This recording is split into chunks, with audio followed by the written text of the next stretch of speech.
non nobis secunda gloria. Bukan kepada kami, tapi kepadamu lah kemuliaan diberi. Karena semua dari Engkau, oleh Engkau dan untuk Engkau, dan juga Engkau yang punya kerajaan dan kuasa dan kemuliaan.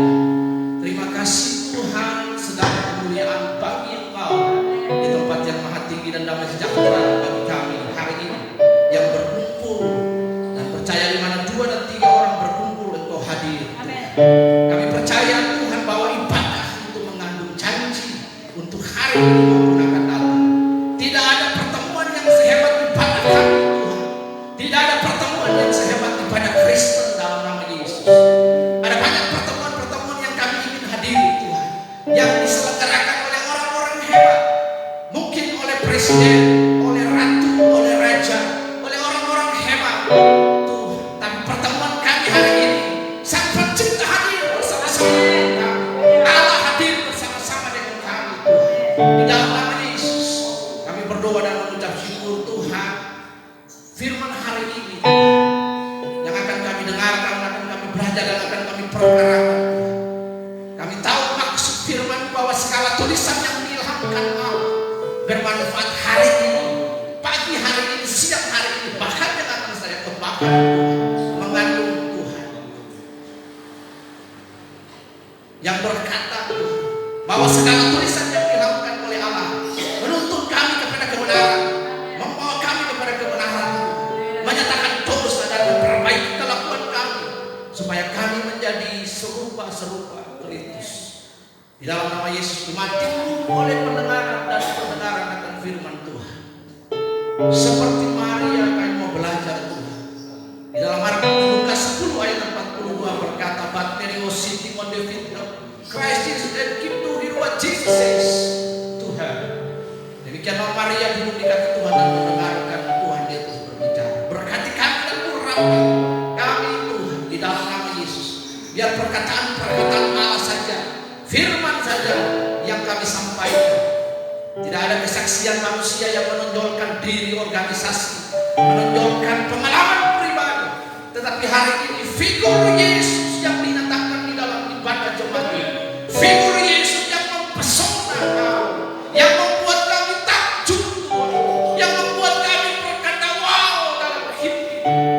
Tidak boleh ada figur yang lain, tidak boleh ada figur manusia, figur pendeta, figur ketua sekolah, figur siapa. Hanya figur Yesus yang kami sembah dalam hidup ini. Terima kasih. Kami bersyukur hari ini Tuhan, pemeliharaan Allah yang jauh melampaui segala hal yang dapat kami lihat dengan mata kami, dengan kami indera. And also for the things that we cannot touch it, we cannot see it. What is miracle? Hal-hal yang tidak dapat kami lihat, kami dengar, kami rasakan, tetapi itu adalah mujizat bagi kami. Tuhan Yesus hari ini jemaatmu datang dengan berbagai pergumulan di hidup. Ada begitu banyak ketegangan hidup Tuhan. Kenyarisan hidup. Namun biarlah figur Yesus itu yang mempesona kami, yang ajaib dalam pergumulan hidup yang kami hadapi. Terima kasih Yesus yang hebat, Yesus yang luar biasa. Kami berdoa hari ini Tuhan, biar pengajaran ini menjadi berkat kami. Hari ini kami belajar tentang suffering, penderitaan. Ajar kami supaya kami memaknai setiap firman dan mengaplikasikan dalam hidup kami. Terima kasih Tuhan untuk hari ini. Ya, pergumulan hidup bahkan yang tidak terucapkan yang disampaikan Tuhan, jemaat untuk penuhkan dengan kasih, berikan hikmat. Ketika mereka menemui pergumulan hidup, ada hikmat, ada jalan keluar bagi mereka di dalam nama Tuhan Yesus. Kami tidak lari Tuhan dari pergumulan hidup. Ajar kami Tuhan untuk menghadapi pergumulan hidup dan tantangan hidup. Namun jangan meninggalkan kami, karena kami tahu bahwa pertolongan kami datang daripada Tuhan yang menjadikan langit dan bumi. Di dalam nama Yesus, Allah yang luar biasa satu-satunya di muka bumi ini, kolom langit ini, tidak ada nama lain yang boleh kami sembah. Hanya di dalam nama Yesus Kristus Tuhan, Juru Selamat kami yang kepadanya kami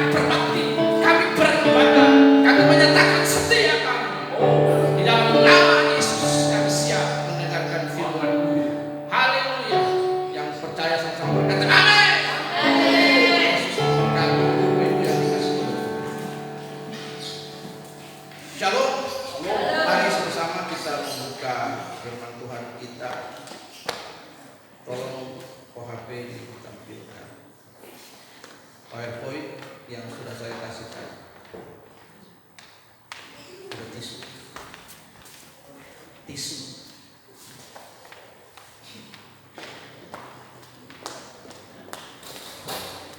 Ya, dikasih besar.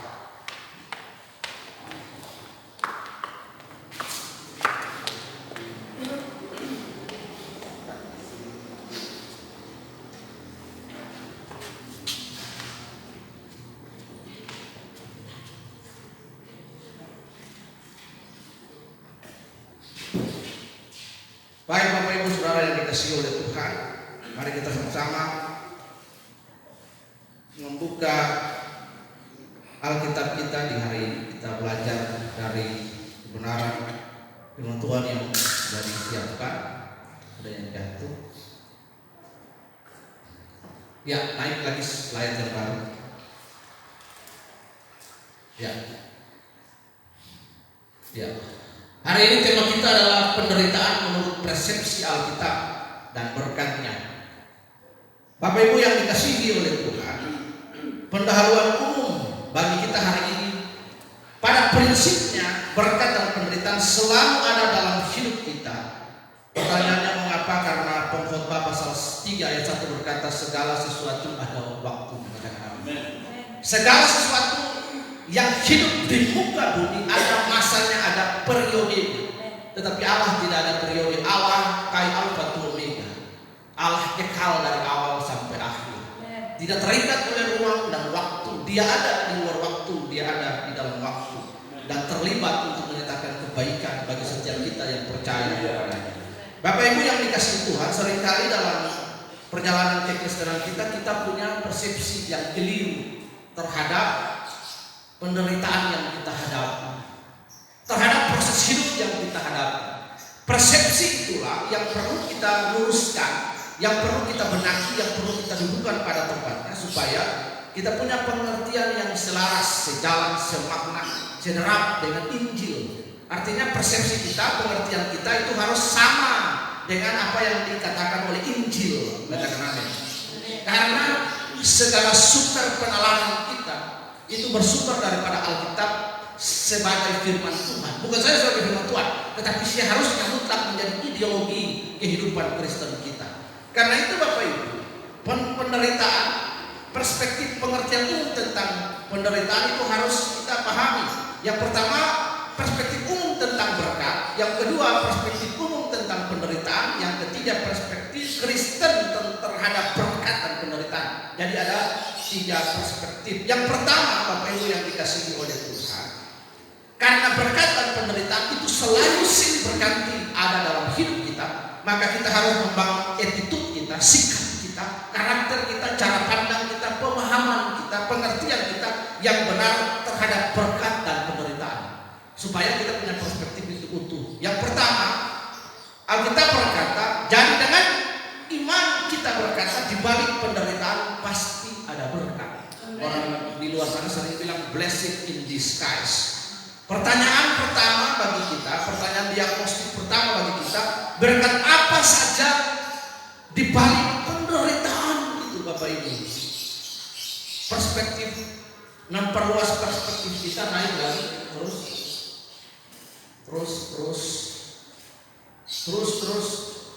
dari angka Romawi yang pertama, angka Romawi pertama naik terus angka Romawi pertama sampai dapat ya satu itu nggak bisa dikasih besar ya. Perspektif tentang penderitaan. Bapak Ibu lihat di sini di dalam Matius pasal 16 ayat 22 dan 23. Tetapi Petrus menarik Yesus ke samping dan menegur dia, katanya, Tuhan, kiranya Allah menjauhkan hal itu, sekali-kali takkan menimpa engkau. Maka Yesus berpaling dan berkata kepada Petrus, iblis, engkau batu sandungan bagiku, sebab engkau bukan memikirkan apa yang dipikirkan Allah, melainkan apa yang dipikirkan oleh manusia. Mari kita memperluas perspektif kita tentang ayat ini. Judul dari perikop Matius 16 itu adalah Jesus was going to the suffering. Yesus akan mengalami penderitaan, akan mati di atas kayu salib, akan tergantung di atas kayu salib, just for pay our sins, our debt. Bapak Ibu yang dikasihi oleh Tuhan, Petrus menarik Yesus dalam momen itu, kalau ada bisa dibuat dramatika. Di situ dia benar, dia berkata, hal itu tidak akan menimpa engkau. Mengapa Petrus berpikir demikian? Karena Petrus punya pola pikir menurut hukum Taurat. Apa pola pikir hukum Taurat? Kalau penderitaan itu adalah kutuk, penderitaan itu adalah nasib sial, penderitaan itu ada karena dosa, penderitaan itu hukuman Tuhan yang setimpal dengan kejahatan yang telah dilakukan. Jadi penderitaan dalam perspektif hukum Taurat adalah dosa menurut hukum Taurat. Jadi Petrus punya perspektifnya adalah dia mengikuti hukum Taurat karena dia adalah son of law, anak daripada hukum Taurat. Dia telah lulus dan belajar, anak-anak Yahudi itu belajar hukum Taurat. Jadi Petrus mengenakan paradigma hukum Taurat, pengertian hukum Taurat, pemahaman hukum Taurat di dalam pikirannya. Sehingga ketika dia beralat, dia menyampaikan pendapat hukum Taurat yang dia sudah belajar dari kecil itu. Ketiga, Yesus berkata-kata bahwa dia berkata kepada Yesus bahwa hal itu tidak akan terjadi. Bapak Ibu yang dikasihi oleh Tuhan, seringkali perspektif kita, pengertian kita, pemahaman kita acap kali sama seperti Petrus. Kalau saya sudah ikut Yesus, kalau saya sudah percaya Yesus, mengapa saya tidak diberkati? Mengapa hidup saya masih berkekurangan? Mengapa sakit penyakit ada dalam hidup saya? Mengapa saya menghadapi situasi-situasi yang sulit dalam hidup ini? Bahkan orang yang tidak percaya pun hari ini say with us, all of us still facing the family COVID in this nation. Amin. Semua kita mengalami difficult season, musim yang sulit, struggle, problem, season stage. Bapak Ibu yang dikasihi oleh Yesus, Petrus berpikir tentang penderitaan Yesus dari perspektif hukum Taurat. Karena Yesus adalah Tuhan, maka hal itu tidak akan menimpa dia. Kalau saya anak Allah, maka kalau saya ikut Yesus, saya murid Yesus, saya orang Kristen, maka pasti penderitaan tidak ada dalam hidup saya. Siapa bilang? Selama darah dan daging masih ada flesh and blood in our body, all of us day by day, all of us still facing the same state, problem, struggle in our life. Ketika ada darah dan tubuh daging dalam hidup ini, dalam tubuh kita ini, setiap hari when we wake up in the morning to facing all the days, Bapak Ibu dengar baik, kita menghadapi persoalan dan tantangan hidup dan dinamika hidup. Jadi kita tidak bisa berkata saya tidak ingin persoalan datang dalam hidup saya. Diundang tidak diundang persoalan datang, katakan amin. Tetapi yang membuat berbeda adalah paradigma kita, bagaimana menghadapi tantangan hidup itu. Menghadapi ketegangan hidup itu dengan pengertian yang memadai. Kalau pengertian kita memadai di sini, pengertian kita memadai, maka dalam prakteknya itu baik, maka resultnya, rewardnya itu baik, katakan. Bapak Ibu lihat contoh di bangsa ini, orang-orang yang punya pengertian yang keliru tentang kebangsaan, tentang kebinekaan. Ada 4 pilar bangsa ini. Yang pertama, Pancasila sebagai pilar bangsa ini menyelenggarakan seluruh kehidupannya. Yang kedua, ada pilar Undang-Undang Dasar 45 sebagai induk daripada semua turunan undang-undang dan legasi yang kita buat. Bapak Ibu, yang ketiga ada NKRI sebagai negara kesatuan. Kalau mantan prajurit TNI ini harus tunduk dan manut kepada Sabta Marga. Bukan Marga Satu, tapi Sabta Marga. Yang kelima adalah Bhinneka Tunggal Ika Tanhana Dharma Mangruwa. Harus diingat. Jelas. Kalau sampai kita tidak punya perspektif kebangsaan, minta maaf, kita sama dengan orang-orang yang merongrong bangsa ini, yang ingin bangsa ini hancur. Kalau dia tidak mengakui bangsa ini, maka 4 pilar yang sudah ada di dalamnya, maka dia bisa di dalam hukum disebut persona non grata. Katakan sebagai anak-anak kerajaan, anak-anak Allah, kalau kita tidak mengakui kedaulatan Allah dalam hidup kita, we are not in the kingdom of God. Kita tidak sementara berada dalam kerajaan Allah. Karena kalau kita mengakui kedaulatan Allah, kita mengetahui otoritas Allah atas kita seluruh kehidupan kita. Bapak Ibu yang dikasihi Tuhan, kita seringkali berpikir seperti Petrus. Setiap penderitaan selalu dihubungkan dengan dosa. Tidak melulu penderitaan Inilah model berpikir kita pada umumnya. Bahwa kalau kita sudah rajin beribadah, kita pikir kita akan diberkati. Saya tidak berdosa, tapi kok saya tidak sedang diberkati oleh Tuhan. Ini perspektif yang harus kita betulkan, yang harus kita luruskan. Seringkali kita berpikir, saya sudah rajin beribadah, tapi Tuhan belum menyembuhkan saya. Saya sudah rajin memberi, saya rajin pelayanan, tapi hidup saya biasa-biasa saja. Apakah saya tidak diberkati oleh Tuhan?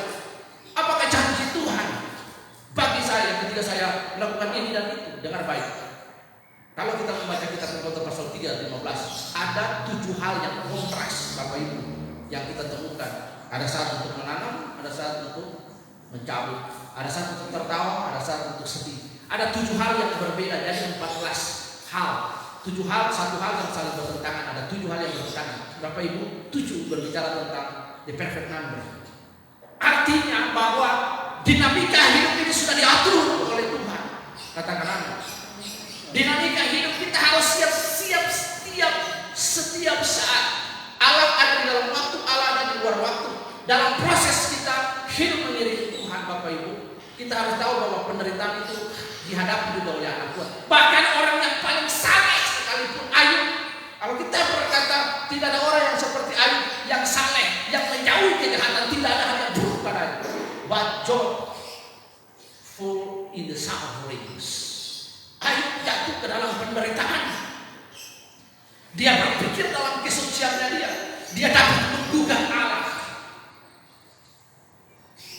Tapi Allah berkata, mari kita berargumen, mari kita bersidang dalam dewan musyawarah Allah. Semua manusia telah berdosa dan kehilangan kemuliaan Allah. Dalam konteks perjanjian lama, Bapak Ibu, Ayub memang tidak berbuat dosa, mencuri, berzina dan lain sebagainya. Tetapi kesombongannya akan kesucian diri yang membawa dia congkak dan sombong di hadapan Allah. Katakan amin. Bapak Ibu, dalam Ayub pasal yang ke-40 firman Tuhan berkata bahwa dari dalam padai Allah berfirman. Seringkali Allah memakai sufferings, waktu-waktu yang sulit, kesulitan hidup itu untuk mendidik dan melatih kita. Tetapi kita seringkali menolak proses hidup itu. Yang setuju boleh berkata amin. Allah selalu memakai cara dan penderitaan dan proses untuk melatih mendidik kita. Kesulitan hidup yang akan membentuk manusia Kristen kita menjadi manusia yang tangguh di hadapan Allah. Bapak Ibu yang dikasihi Tuhan, itulah yang perspektif yang dihadapi oleh Petrus. Tetapi berbeda dengan paradigma yang dihadapi oleh Yesus. Paradigma yang dihadapi oleh Yesus di situ, Yesus mengecam cara berpikir Petrus yang sempit tentang penderitaan. Hari ini juga Alkitab menantang kita untuk merubah pola pikir kita tentang penderitaan. Hari ini khotbah-khotbah pendeta-pendeta itu mereka mencoba untuk menghilangkan penderitaan dari Injil dengan ajaran-ajaran yang bertentangan dengan Injil, hedonisme dan lain sebagainya. Alkitab berkata jika Yesus ikut jalan yang sempit. Alkitab juga berkata when Jesus called them, they left everything behind them and follow Jesus. Alkitab juga berkata burung serigala ada lubangnya, burung di udara ada sarangnya, tetapi Yesus tidak ada tempatnya untuk meletakkan kepalanya. Bapak Ibu, kenyamanan binatang serigala dan burung lebih nyaman dari Yesus. Lalu kita berusaha untuk mau lebih nyaman dari Yesus. Ini pertanyaan bagi kita. Apakah kita mau menjadi Kayafas atau kita mau menjadi orang yang seiring dengan penderitaan dalam Tuhan? Bukan berarti kita nggak boleh punya harta, boleh punya. Tetapi Bapak Ibu lihat, tujuan daripada uang, tujuan daripada harta itu satu, dipakai untuk hidupmu dan dipakai untuk menjadi berkat bagi orang lain. Itu saja dua. Ketika ada pengertian lain, maka pengertian itu akan membawa kita kepada akar segala kejahatan adalah cinta uang. Hari ini gara-gara orang bunuh orang. Baru keluar kemarin di TV. Boleh cari di YouTube, Bapak Ibu cari dan temukan di situ. Ada orang yang menggugat bapaknya untuk tanah. Bapaknya sudah umur 80 tahun, anaknya gugat tanah 2 miliar. Ketika hari yang sama perkara sidang itu dimulai, anaknya kena serangan jantung mati. Bapaknya keluar persidangan dan pergi menghadiri pemakaman anaknya. Akar segala kejahatan adalah cinta uang. Kerajaan surga bukan terdiri dari soal makan dan minum, tetapi soal kuasa. Artinya kita boleh berdoa meminta, tetapi tidak mengabaikan tanggung jawab Kristen kita untuk bekerja untuk menghasilkan uang buat diri. Saya bangga sekali, senang lihat kehidupan Daya Batu, Daya Ibu Gede, mereka berdua bekerja keras. Senang lihat Diana masih muda punya semangat, spirit pengusaha, entrepreneur. Itu keren. Anak-anak seperti begitu, Pak, banggalah dengan dia. Anak-anak seperti begitu ketika mereka hidup berumah tangga dewasa, ketika mereka menghadapi kesulitan hidup, mereka sudah kokoh, sudah kuat. Saya sudah pernah menghadapi kesulitan hidup yang lebih susah dari ini, jadi dia bisa tangguh dalam hidup. Amin. Dia tangguh. Orang-orang yang anak-anak yang orang tuanya belajar untuk hidup dalam suffering dan kemudian bertahan dalam struggle dan bangkit untuk hidup masa depan yang akan buat, ketika dia menghadapi pergumulan hidup, dia sudah terbiasa dengan hidup. Amin. Dia kokoh kuat. Tapi kalau anak-anak yang manja, tidak tahu bekerja untuk mendatangkan uang bagi diri sendiri, orang tua meninggal, harta habis, tidak tahu mau kemana. Karena itu bersyukurlah bahwa penderitaan yang akan kita hadapi, yang nanti akan hadir dalam hidup kita sebagai warna dari hidup Kristus, itu yang akan membentuk kita menjadi manusia-manusia yang luar biasa. Katakan amin. Yesus berpikir, Yesus mengecam cara berpikir Petrus, di mana Petrus mewakili berpikir banyak, Petrus mewakili cara berpikir banyak orang tentang penderitaan. Dengar baik, penderitaan tidak selalu karena dosa. Dalam Yohanes 9 ayat 1 sampai 3, ada orang buta sejak kecil, lalu murid-murid bertanya, Tuhan, siapakah yang berdosa, orang ini atau orang tuanya? Yesus berkata, bukan orang tuanya yang berdosa atau dia yang berdosa, tetapi kemuliaan Tuhan akan dinyatakan lewat anaknya. Amin. Artinya apa? Paradigma yang Yesus sampaikan, Yesus tidak mengakhiri bahwa orang ini dia berdosa, orang tuanya berdosa, tetapi lewat kecacatan fisik dan kelemahan fisik yang dihadapi itu, kemuliaan Tuhan dinyatakan di sini. Nah, ini yang penting. Lewat penderitaan hidup yang kita hadapi, nama Tuhan dipermuliakan di situ. Mari kita belajar dari paradigma Yusuf, bukan paradigma Petrus. Baru ikut Yesus ketika penderitaan itu datang maju. Ketika Yesus ditangkap dan dibawa diadili di halaman rumah imam besar, orang ini bersama-sama. Engkaulah orang yang bersama-sama dengan Yesus sampai 3 kali. Saya tahu orang ini bersama-sama dengan Yesus, bukan saya, bukan dia. Orang ini bersama-sama dengan Yesus, bukan saya. Ayam berkokok 3 kali, di situ dia menangis. Belum sampai mencucurkan darah dan air mata, dia sudah menyangkal Yesus. Siapa yang menyangkal Yesus di bumi akan disangkal oleh Bapa di surga. Amin. Tetap pertahankan nama Yesus dalam apapun. Meskipun saya susah menderita dalam dunia, saya mau iring Yesus sampai selama-lamanya. Mengikut Yesus sama-sama. Keputusan mengikut Yesus, keputusan mengikut Yesus, keputusan.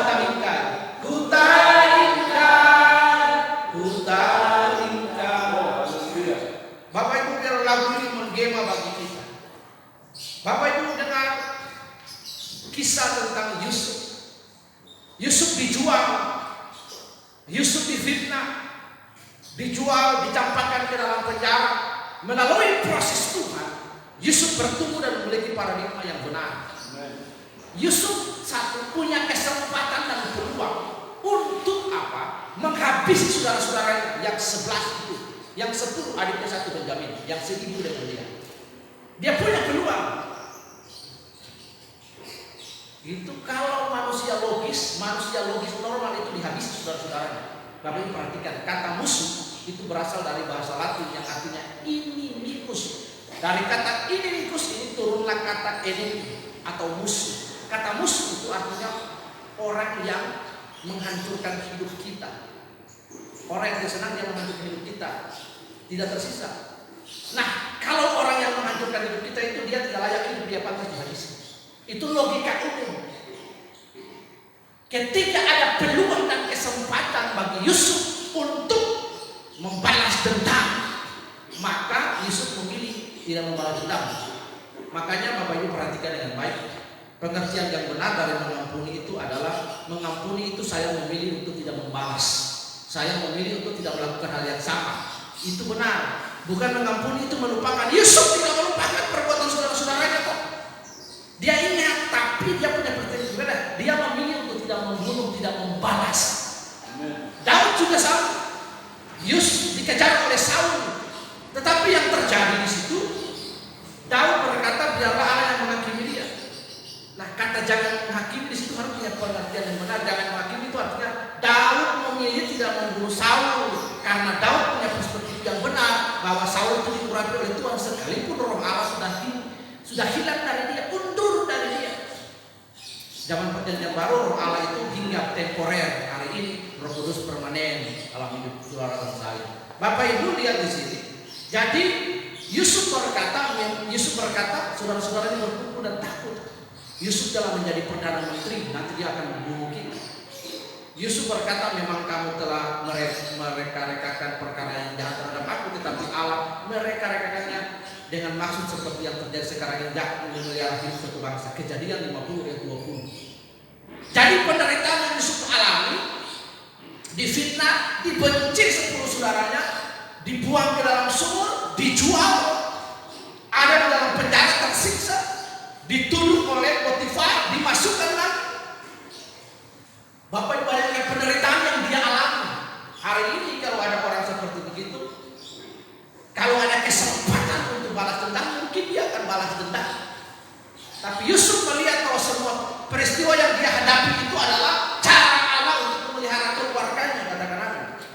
Jadi jangan selalu kita melihat peristiwa yang ada itu, kesulitan yang hidup itu sebagai dosa, tetapi itu sebagai cara Allah untuk melakukan mujizat dalam hidup kita. Saya punya satu minggu, Batuk punya kesulitan, pasti Tuhan tolong, katakan.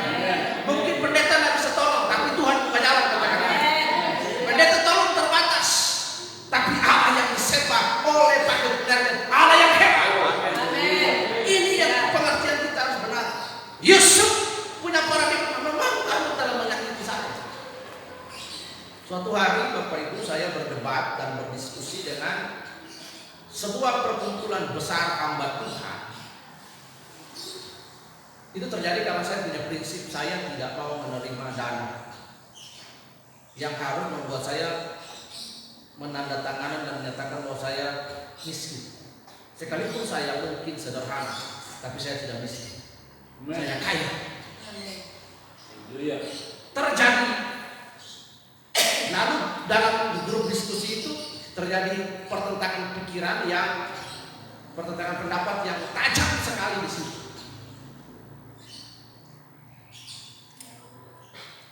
Lalu besok kita pulang. Besoknya mau ibadah, itu diadakan hari Jumat, tapi hari Sabtu kita ibadah. Masih di rumah kontrakan yang lama. Belum ada yayasan panti di sini, belum ada. Itu 2008 kalau nggak salah. Kita di BBA 2009.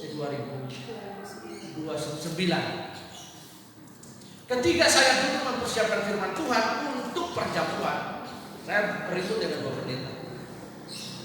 Lalu itu bukan ribut apa ya, kita beda-beda pendapat, tapi mereka nggak beda pendapat saya, karena saya nggak mau ambil dana, saya nggak mau. Lalu akhirnya saya mempersiapkan firman Tuhan,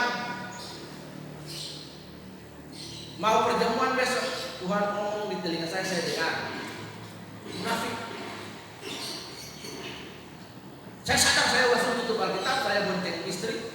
Yang pertama saya pergi ke pendeta Andre, sekarang sudah di Kalimantan, Gereja Kristen Muria Indonesia, dan Langsung masuk, istrinya kaget. Mungkin dia pikir, waduh ini Bung Roy ampun ini, dan dia begitu sudah telah suami saya. Saya bilang enggak, saya mau ketemu suami dan saya mau minta ampun, saya mau minta dia doain saya. Dalam diskusi itu saya merasa bahwa saya juga tidak salah, itu karena sikap saya. Tetapi yang saya tunjukkan adalah saya datang, saya minta maaf, saya minta dia doakan saya. Saya lakukan hal yang sama buat teman pendeta yang lain. Bapak Ibu lihat di sini. Allah selalu punya peran dalam setiap penderitaan kita. Sudut pandang Allah selalu dinyatakan, Bapak Ibu yang dikasihi oleh Tuhan. Sudut pandang Allah selalu dinyatakan dalam setiap derita yang kita alami. Katakan amin. Roma 8 berkata bahwa Allah turut bekerja dalam segala hal untuk mendatangkan kebaikan bagi setiap kita yang percaya kepadanya. Bapak Ibu, Allah turut bekerja. Kata turut bekerja itu lahirlah sebuah kalimat yang hari ini kita pakai dari kata sinergi. Asalnya kata dari kata sunergeos.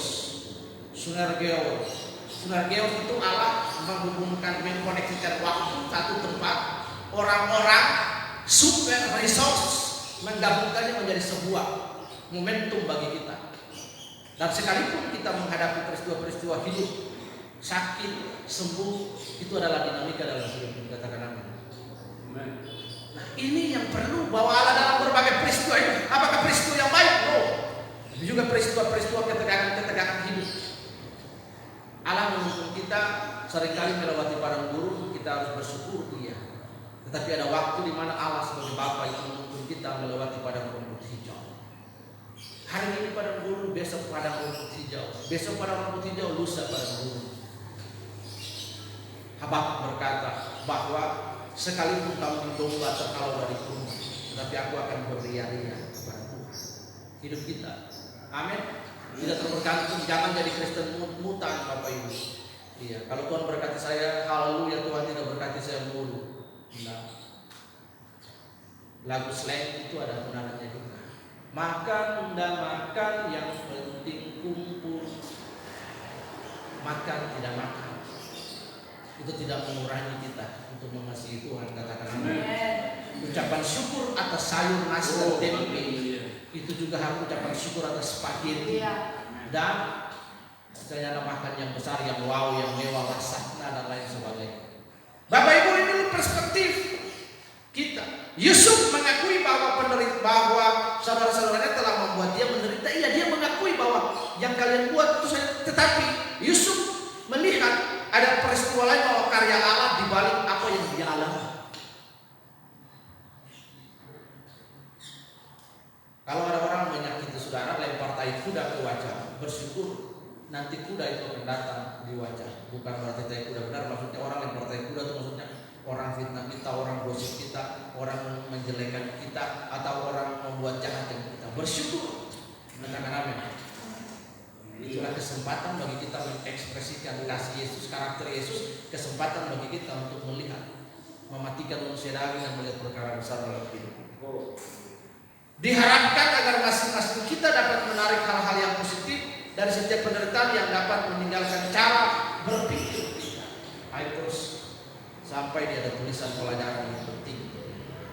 Karena itu hari ini pelajaran yang penting bagi kita, Bapak Ibu. Yang pertama, Allah dapat memakai perbuatan jahat sesama supaya melaksanakan kehendaknya. Contohnya adalah Esther, Haman. Makanya hari itu diperingati sebagai hari raya Purim. Hari ini sampai di Israel dirayakan hari raya Purim, artinya hari raya laik. Kegelapan menutupi kerajaan Persia karena seluruh Israel, seluruh diaspora Israel yang tinggal di benteng Susan itu akan dibahas di buku surat catatan leterai raja keluar. Tetapi Bapak Ibu yang dikasihi Tuhan, lewat cara Allah di situ, Allah menyelamatkan Israel lewat Mordekai dan Ratu Esther dipakai untuk kemuliaan Tuhan. Katakan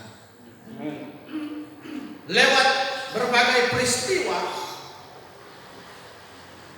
Allah dapat melaksanakan kehendaknya. Allah bekerja melalui perbuatan jahat saudara Yusuf untuk memelihara hidup bangsa Israel. Bukan berarti Allah setuju dengan perbuatan jahat, tidak. Tetapi perbuatan jahat itu, saudara-saudara yang dibalik itu Allah membelokkan. He turned away. Dia berubah. Ada banyak jalan yang disangka orang lurus, ujungnya menuju maut.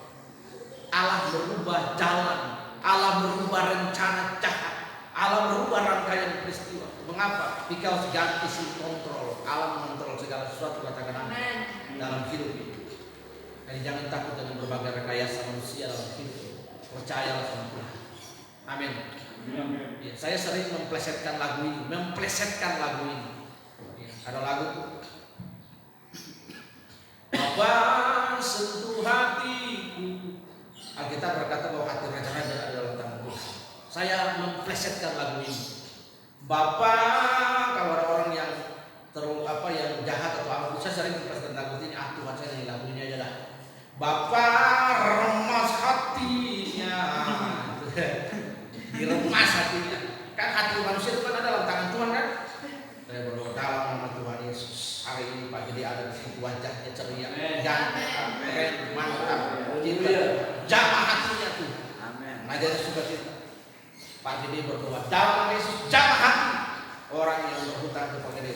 Dalam nama Yesus, jamah hati, lunas. Ucapkan itu. Jamah hati itu sering saya plesetkan. Jadi di sini Bapak Ibu lihat pelajarannya bahwa penderitaan yang kita alami biasanya punya potensi untuk mendatangkan manfaat dan rahmat bagi diri kita dan bagi orang lain. Bersyukur saja, amin.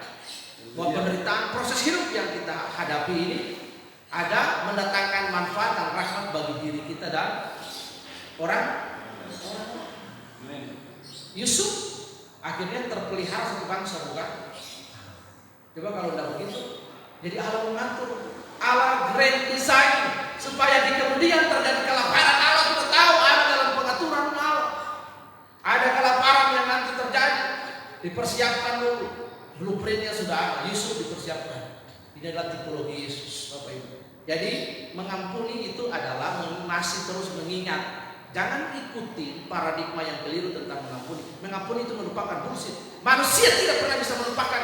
Dia dalam arti di sini otaknya kecilnya, dalam memorinya ini dia selalu ingat. Apalagi orang perempuan, dia selalu ingat hal-hal yang baik dan tidak baik, dia simpan di lemari hatinya. Nanti kalau suatu saat muncul keluar semua entah barang baik atau barang busuk keluar dari punya hati. Saya sudah menikah, punya anak 3 yang sebentar anak sudah SMA saja. Peristiwa yang sudah 2005 saja ke masjid ini sampai sekarang. Bapak Ibu lihat. Jadi mengampuni yang benar adalah saya memilih tidak membalas. Bukan mengampuni itu melupakan. Siapa bisa melupakan? Kalau melupakan hilang ingatan, amnesia. Yusuf tidak lupa kan? Dia punya saudara-saudaranya. Dia ingat peristiwa dengan jelas. Dia sampaikan ulang lagi. Tetapi dia memilih itu tidak membalas karena dia punya perspektif adalah bahwa apa yang dialami itu dipersiapkan Allah untuk merubah nasib mereka, untuk membawa mereka untuk melihat kemuliaan Allah, untuk mempertahankan kehidupan mereka. Katakan amin. Dia tidak lupa. Jadi kalau bilang mengampuni itu lupa, sorry, salah. Mengampuni, saya tidak lupa dengan apa yang dia buat, tapi saya memilih untuk tidak membalas. Mengapa? Karena ajaran kasih itu. Kalau lupa, kalau kita lupa, itu amnesia. Lupa itu amnesia. Saya tidak akan pernah lupa, amnesia. Bukan kanesia. Amnesia. Nah, saya tidak lupa. Kalau kita lupa itu kan otak kosong. Nah, itu. Jadi mengampuni itu memilih untuk tidak membalas. Tapi peristiwanya saya ingat, tapi saya memilih untuk tidak membalas. Itu yang benar. Yang berikut, membuat penderitaan itu membuat kita semakin intim dengan Tuhan. Katakan amin. Lalu Yesus memanggil orang banyak dan murid-muridnya dan berkata kepada mereka, setiap orang yang mau mengikut aku, dia harus menyangkal diri dan memikul salib. Ini 3 hal penting yang harus diingat oleh orang Kristen. Mau ikut Yesus, yang pertama harus menyangkal diri. Menyangkal diri itu artinya apa? Menyangkal diri, mematikan manusia daging dalam hidup ini sangat sulit. Bapak Ibu, kita dulu suka rokok, mau lepas rokok susah, percuma untuk mematikan. Puji Tuhan, adik saya di belakang itu sudah suatu saat sampai hari ini sehat pulih. Amin. Cuma kalau hari ini tuh bisa rokok, kasihan saudara saya di belakang dia guys. Bisa sehat kuat, bisa naik gunung sana turun gunung lewat katanya. Kalau tua itu kan keren. Sekali itu badannya besar seperti saya, perut besar, tidak bisa naik pohon. Bapak Ibu lihat di sini, menyangkal diri, mati terhadap diri sendiri itu sangat sulit. Jangan bilang kita mau ikut Yesus. Bapak Ibu, kata percaya itu artinya pisteo, artinya ikut, artinya bergantung kepada Yesus 100% dari kata itu. Karena Alkitab bilang karena percaya bisa juga persetujuan logika. Alkitab berkata bahwa setan juga percaya, bahkan dia menentang setan pada Yesus. Karena percaya itu kita menggantungkan diri kepada Yesus 100%, bukan sebagian. Bukan seperti lagunya dangdut, cintaku terbagi dua-duanya ku suka. Tidak bisa, satu saja. Amin. Cinta satu saja sampai maut memisahkan. Kalau maut sudah memisahkan di dunia ini, boleh cari lain, boleh sah gitu. Amin. Tapi kalau yang masih hidup lalu istrinya masih hidup, lalu cari yang lain, belar. Iya, enggak, tidak boleh. Kalau istrinya sudah meninggal, dia mau silakan, tidak salah. Tapi jangan ketiga istri masih ada, cari Pak, perkara itu. Ya. Amin ya. Amin. Yang berikut adalah di situ menyangkal diri. Yang kedua memikul salib, bro. Memikul salib. Pikulah salibku segera pandang tetap, hingga dapatlah mahkota surga tetap. Pikul salib. Ya, Tuhan pakai saya. Jangan saya yang pikul salib, dia saja Tuhan. Tidak bisa. Haleluya. Masing-masing kita. Ada orang pengertian yang keliru, kalau dia pikul salib dia pakai kalung salib yang besar. Mama, dia pikul salib yang kecil, dia pakai kalung salib yang kecil. Bahkan sampai dia pakai kalung itu yang besar, sampai besar begini kalungnya di sini. Dia bangga sekali pikul salib yang kalung itu. Jangan pakai yang mainan kalung, bro. Pikul salib yang benar. Amin. Nah, pikul salib sependeritaanlah dengan Tuhan, seiringlah dengan Tuhan. Tempuhlah jalan yang sempit itu bersama-sama dengan Tuhan. Dan ikut aku. Menyangkal dulu, pikul salib, baru ikut Yesus. Amin. Baru kita bisa nyanyi. Aku mau iring Yesus. Aku mau iring Yesus sampai selama-lamanya. Kalau saya jadi Yesus, saya tanya, pikul salib bro, bisa menyangkal diri bro, konde. Mulai malu pikul salib malu. Pikul salib dulu kan, menyangkal diri mah baru. Ya, kalau sudah baru, malu aja ya. Amin. Jangan sama-sama. Orang Bali bilang singke nih, singke to Yesus, dogen. Haleluya. Yang berikut, karena itu kita punya pengertian yang benar. Makna salib, naik sampai di makna salib bro. Makna salib satu adalah penderitaan. Bapak Ibu lihat. Karena itu ketika Bapak Ibu makan perjamuan kudus, Alkitab berkata dalam Korintus, kita mengingat dan memberitakan penderitaan dan kematian Yesus sampai dia datang untuk kedua kali. Kekristenan itu identik dengan sufferings, penderitaan. Jangan tolak itu. Kunci orang Kristen satu, penderitaan itu menjadi bagian mutlak dari hidup Kristen. Anda yang percaya Yesus akan hidup. Yang dulunya bukan tuh percaya Yesus, sekarang percaya Yesus akan ditolak saudara-saudara, akan dihidup saudara, akan disakiti saudara-saudara. Amin. Ikut tergen, mengikut Yesus, ditolak saudara-saudaranya, dia tetap sama dengan Yesus. Bagus. Luar biasa. Yang orang Bali-Bali asli.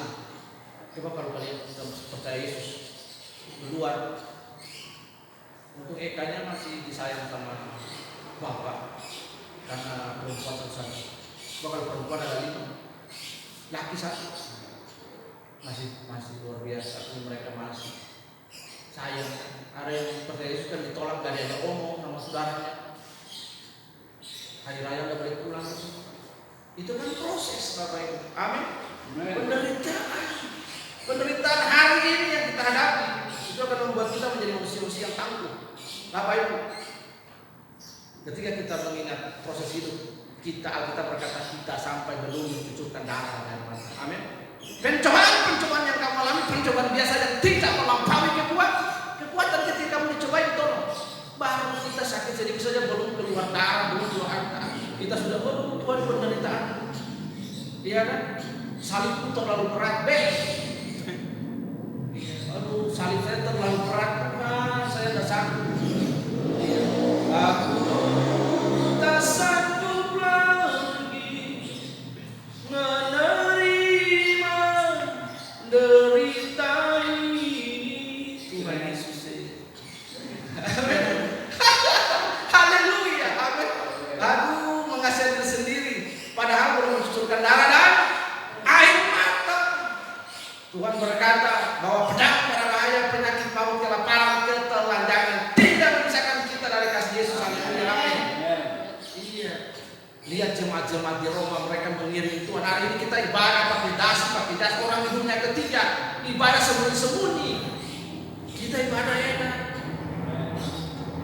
Mari jadikan kita akrab dengan penderitaan, hadapi penderitaan hidup dengan senyuman. Kalau perspektif kita benar, maka kita akan menemukan jawaban-jawaban di situ. Apa itu salib? Makna salib berarti kematian, mati bagi diri sendiri. Penderitaan itu bertergantung kematian. Makna salib yang ketiga hina. Makna salib yang ketiga cemooh. Makna salib yang keempat penolakan. Makna salib yang kelima penyangkalan. Apakah Anda menderita kematian, kehinaan, cemooh dan penolakan dan lain? Bagus, berarti Anda sedang bersama-sama dengan Yesus. Amin. Tapi ada orang yang cari nyaman saja, cari aman. Orang yang tidak sependeritaan dengan Yesus itu adalah dia bukan kawan salib. Ikut Yesus yang penting enak-enak saja. Siapa bilang? Ikut Yesus itu banyak harga. Karena itu kita harus punya pengertian tentang mencari 4 dimensi pergumulan. Bapak Ibu, satu, kita bergumul seumur hidup melawan dosa dengan menyalibkan semua keinginan kita. Bapak Ibu, yang kita berjuang untuk jadi sempurna ya. Tapi Bapak Ibu dengar baik, yang bisa menentukan kita sempurna itu bukan orang, itu bukan manusia, tapi Tuhan yang berkata. Amin. Alkitab berkata bahwa biarlah yang sempurna itu datang supaya melengkapkan yang tidak sempurna. Bukan berarti kita nggak boleh juang, kita terus semua berjuang untuk jadi sempurna, untuk jadi benar, jadi kudus. Tetapi tugas kita bukan untuk menyatakan bahwa orang ini tidak kudus, orang ini tidak benar. Karena kamu belum suci, jangan melayani dulu. Semua kita melayani dalam anugerah Tuhan, hidup dalam anugerah Tuhan. Katakan amin. Selalu ada kesempatan kedua, ketiga dan seterusnya bagi orang yang percaya kepada Yesus. Siapa orang benar di sini? Kalau ada orang benar di sini, mari keluar dari ruangan ini. Dia tidak butuh grace, dia tidak butuh anugerah. Saya pun orang berdosa yang butuh anugerah oleh Tuhan. Katakan amin. Bapak Ibu, jadi dilihat situ kita bergumul dalam peperangan melawan iblis, kuasa kegelapan maupun aniaya dari dunia yang membenci Kristus. Suatu saat Anda akan ditolak oleh lingkungan, keluarga dan siapapun. Itu realitas hidup. Ada banyak orang yang masuk militer Indonesia. Kalau dia mengucapkan kalimat tertentu, pangkatnya naik bisa jadi jenderal. Kalau dia tidak mengucapkan kalimat tertentu, dia tetap pensiun dengan bintang 1, bintang 2. Tidak akan jadi jenderal Kristen di bangsa ini. Hal-hal seperti itu mesti ada. Itu kalau dia terus bertahan berjuang, berarti itu benar, itu dia menerima proses hidup. Amin. Bapak Ibu dengar baik. Setiap kali Anda percaya Yesus dan menerima Tuhan Yesus, Anda harus siap-siap ditolak suatu saat. oleh dunia ini. Amin. Ditolak oleh dunia ini, oleh sistem dan lain sebagainya. Dan dunia sedang menuju kehancuran. Dengar baik. Kedua, kita menanggung kebencian dan ejekan dari dunia karena iman kita kepada Yesus. Dunia akan mengejek kita dan menolak, dan sampai hari ini dunia menolak dan mengejek. Yang berikut, seperti Yesus, kita juga akan menerima aniaya dari dunia dan dari dunia ini. Macam-macam jenis aniaya verbal, aniaya non verbal. Puji Tuhan kita belum sampai aniaya dipancung, dibunuh. Begitu akan aniaya. Karena itu ajaran yang benar, penderitaan membawa kita supaya kemuliaan Allah dinyatakan. Amin. Itu jangan sedikit klaim. Minta itu dari Tuhan. Tambah di kita Tuhan kasih. Bapak Ibu lihat begini. Karena itu tujuan dari penderitaan bagi kita. Kita punya pemahaman. Ibrani 12 ayat 5 sampai 6 berkata, hai anakku, janganlah anggap enteng didikan Tuhan dan janganlah putus asa apabila engkau diperingatkannya. Karena Tuhan menghajar orang yang dikasihinya dan ia menyisakan orang yang diakuinya sebagai anak. Itu tujuan penderitaan adalah Tuhan menghajar orang yang dikasihi dan menyesah. Didikan itu keras sakit. Tapi kalau didikan itu diterima, akan mendatangkan hal-hal yang baik. Yang berikut dengan cepat Bapak Ibu. Dua tujuan dari didikan itu. Yang pertama, supaya kita tidak turut dihukum bersama-sama dengan dunia ini.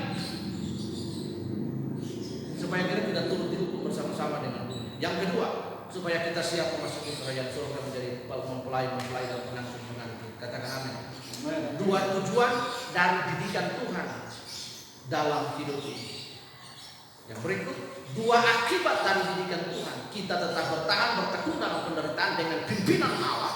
Kita dapat memandang enteng didikan Tuhan. Ada dua akibat dari didikan Tuhan. Satu, jika kita punya perspektif dan paradigma seperti Yusuf, maka kita tetap bertahan dan bertekun dalam penderitaan dengan dipimpin oleh Allah.